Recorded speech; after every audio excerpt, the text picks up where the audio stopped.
Bonjour Luc Messard. Bonjour Julien. Merci d'être en ligne avec nous ce matin depuis votre exploitation à Roi-Boissy dans l'Oise. Je rappelle que vous êtes polyculteur, éleveur, vous êtes également vice-président de la FNSEA, le premier syndicat agricole, et vous êtes également adjoint au maire de votre commune. Vous êtes Superman en fait. Non, mais je vis sur mon territoire. On est dans on vit à la campagne, mais c'est important aussi de s'impliquer. Mais vous trouvez le temps ?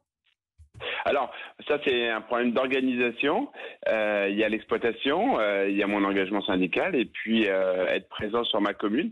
Il y a maintenant 2 mandats, je me suis posé la question et il n'y allait plus avoir d'agriculteurs présents dans le conseil municipal. Et je me suis dit que c'était quand même quelque chose d'important.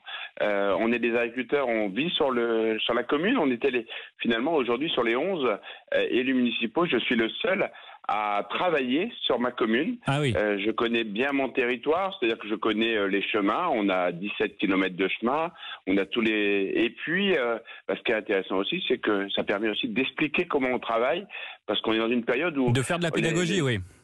Les gens vivent à la campagne, mais ont oublié justement qu'à la campagne, il y a des saisons. Ça va expliquer ce qu'on fait l'été, qu'on est plutôt sur les récoltes, pendant que certains font des barbecues. Qu'à l'automne, des fois, on salit les routes, mais bon, parce qu'il faut rentrer les récoltes de betteraves, de maïs. Et puis, c'est aussi... Donc c'est pour ça que vous vous représentez, en fait, si je comprends bien. C'est pour ça que je vais de nouveau être candidat, mais c'est un travail d'équipe. C'est construire ensemble. C'est aussi créer du lien. Je pense que on est dans et ça commence déjà au niveau de notre village. C'est mieux se comprendre et donc derrière c'est mieux se respecter. On a aussi dans notre département une charte de bon voisinage qui est signée par justement aussi l'Union des maires. C'est pour montrer que agriculture et société, ça va ensemble. On doit pouvoir discuter. Est-ce que c'est, Luc, pardonnez-moi de vous couper, une façon aussi de peser collectivement, nationalement ? Il y a beaucoup d'agriculteurs dans les conseils municipaux. En tout cas, quand nous, on appelle des mairies, on tombe souvent sur des agriculteurs ou d'anciens agriculteurs. Est-ce que c'est pour une manière pour vous de dire au gouvernement, attention, nous, agriculteurs, nous sommes aussi des élus ?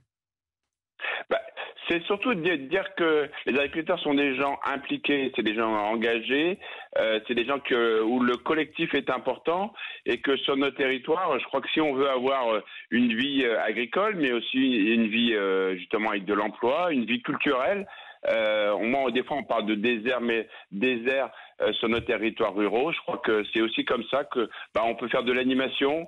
C'est des choses assez simples, hein. C'est le repas avec les anciens. C'est aussi ouvrir sa ferme à l'école de son village, parce que c'est aussi comme ça qu'on montre comment on travaille pour justement rassurer et en même temps être transparent sur notre métier. Et éduquer aussi les enfants sur ce qu'ils mangent, sur leur nourriture, leur alimentation et sur le monde qui les entoure. En tout cas, c'est tout à votre honneur, Luc Messard. Merci infiniment d'avoir été en ligne avec nous ce matin. Bonne campagne. Donc, le premier tour, c'est dans un mois à peu près. Et à très bientôt dans Les Doigts dans l'assiette. Merci beaucoup, à bientôt.